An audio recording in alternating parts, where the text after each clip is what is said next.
Breaking news from Eastern Europe is capturing the world's attention as reports confirm a dramatic and unexpected mutiny inside Belarus. Images and eyewitness accounts describe massive protests swelling across major cities, public workers walking off their jobs, and signs of a power struggle at the highest levels. For decades, Belarus was known as one of the most tightly controlled societies on the continent, ruled by President Alexander Lukashenko with an iron hand and supported politically and economically by the Kremlin. Now, in a stunning reversal, Vladimir Putin appears to be withdrawing his long-standing support for Lukashenko and may even be preparing to push him aside. This shocking turn of events is reshaping the political landscape of the region and has left analysts around the world scrambling to understand how it all unfolded and what might come next. Hello everyone, welcome back to the Future X USA channel. Please subscribe and like my videos to stay updated on major global events as they break. At the core of this story lies a society that has been simmering with unrest for years. The Belarusian people have endured strict censorship, limited political freedoms, and a system that concentrated wealth and power in the hands of a few. They have watched their neighbors in Eastern Europe integrate more closely with the European Union, while Belarus remained politically isolated and dependent on Moscow. That dependence brought cheap gas, loans, and security guarantees, but also tied Lukashenko's fate to Putin's goodwill. All the while, as the war in Ukraine dragged on, the economic consequences of sanctions and the pressure of mobilizing troops across borders began to hit Belarus hard. Soldiers, police, and bureaucrats who had once been unwaveringly loyal began to question their future. Well, this is the backdrop against which the current mutiny has erupted. On the exterior, Belarus now looks like a fortress whose walls are cracking under the weight of public anger. Cities that once fell silent at night are filled with chants and homemade banners calling for change. Banners calling for change. Drone footage shows crowds stretching down long avenues where, only a year ago, police convoys had parked to deter gatherings. Government buildings that once symbolized the permanence of the state are now encircled by citizens, not guarded troops. Suddenly, even state television broadcasts have begun to show unusual cracks, with anchors hesitating or hinting at dissent inside the ruling party. The country's international exterior image has shifted almost overnight from being a dependable Russian satellite to being a cauldron of unpredictability.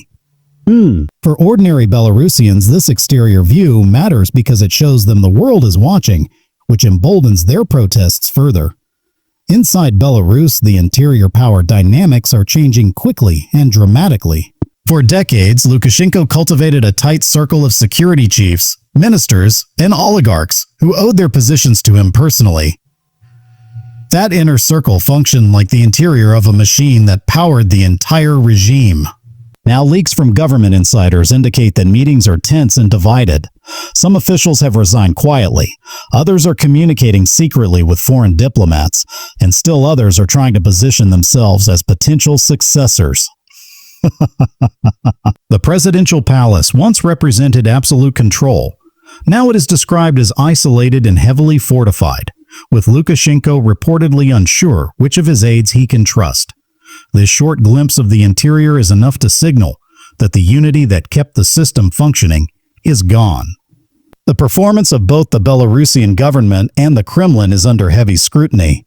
Lukashenko built his reputation on efficiency and stability, promising that while neighboring countries might suffer political turmoil, Belarus would remain calm. That performance has collapsed. Public trust has evaporated as living standards fall, inflation rises, and conscription rumors spread. Police and soldiers who once performed crowd control with mechanical precision are now refusing orders, hesitating, or even joining demonstrators. Putin's performance as a regional power broker is also faltering. For years, he cultivated an image of protecting allies and punishing traitors. But his decision to distance himself from Lukashenko risks sending a signal to other leaders who rely on Moscow that the Kremlin's backing is conditional. This dual performance failure is a major reason why the mutiny has grown so quickly and why it is drawing so much international attention. Safety features. Once the cornerstone of authoritarian control in Belarus, are now compromised. The state surveillance apparatus, riot police, and intelligence services function like layers of protective armor around the regime. They were the safety features that ensured no serious threat could reach the leadership. Those features are breaking down. Ordinary citizens no longer feel safe under government authority, which drives them to protest in larger numbers. Government leaders no longer feel safe from public anger or from Moscow's shifting stance. Border guards are on high alert, fearing a rush of refugees or possible infiltration by outside groups. Neighboring countries have increased their own safety measures, reinforcing border checkpoints and preparing humanitarian assistance in case the unrest spills over. What was once a sealed system is now a vulnerable one with multiple points of failure. For decades, Belarus presented unique selling points to both Moscow and the West. To Russia, it offered a disciplined security state, a strategic geographic buffer, and transit routes for energy and goods. So, to Western businesses, it promised cheap labor and a location at the edge of the European market. These unique selling points made Belarus seem like a fixed quantity, a reliable component in Moscow's strategy and a manageable challenge for Brussels. The mutiny has changed that calculus entirely. The disciplined security state is fractured, the geographic buffer is unstable, and transit routes are under threat from strikes and sabotage. For the West, the protests create both an opportunity and a dilemma.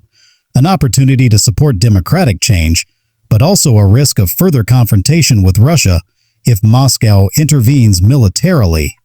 In other words, the unique appeal of Belarus as a predictable partner has disappeared, replaced by uncertainty and volatility. The price of this mutiny is already immense and will likely grow.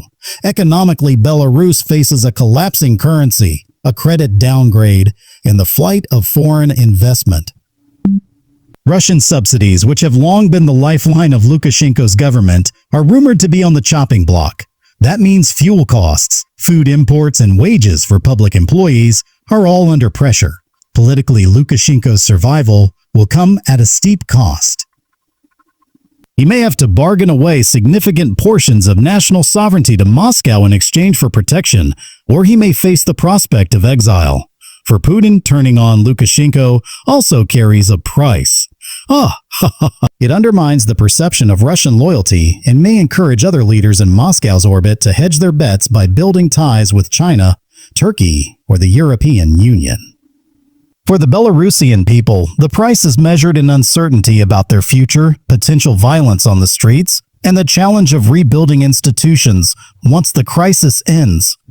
As this mutiny unfolds, the scenes from Belarus look less like a routine protest and more like a pivotal moment in the history of Eastern Europe. The exterior shows masses of people demanding freedom. The interior shows cracks in the once monolithic regime. The performance of both leaders is under heavy scrutiny. The safety features of authoritarian control are failing. The unique selling points of Belarus as a loyal outpost are disappearing. And the price of miscalculation could be huge for everyone involved. The world is watching to see if the protesters can sustain their momentum, if Lukashenko can cling to power, and if Putin will intervene militarily or let his ally fall. For now, the only certainty is change. The old model of Belarus as a frozen conflict zone under a stable strongman is gone. In its place stands a nation at a crossroads. Its people determined to shape their own destiny, even as powerful neighbors maneuver to influence the outcome. This is why the mutiny in Belarus matters far beyond its borders. It is a test case for the resilience of authoritarian regimes, the limits of Russian influence, and the aspirations of ordinary citizens for a different kind of future. This ongoing crisis is not just another headline, it is a potential turning point that could ripple across the entire region. As analysts pore over satellite images, leaked documents, and social media videos, one theme emerges again and again. The structures of control that once seemed unshakable are proving fragile when confronted with collective action and shifting alliances. Whether this leads to a negotiated transition, a violent crackdown, or something entirely new remains to be seen. But what is clear is that the Belarus of tomorrow will not be the Belarus of yesterday. Stay tuned to Future XUSA for continuing coverage of this dramatic story. Please subscribe and like my videos to keep up with our deep dives into the biggest events shaping our world today. Your support helps bring more analysis and context to fast-moving events like this one, and there will be much more to explain as new information emerges from Minsk, Moscow, and beyond.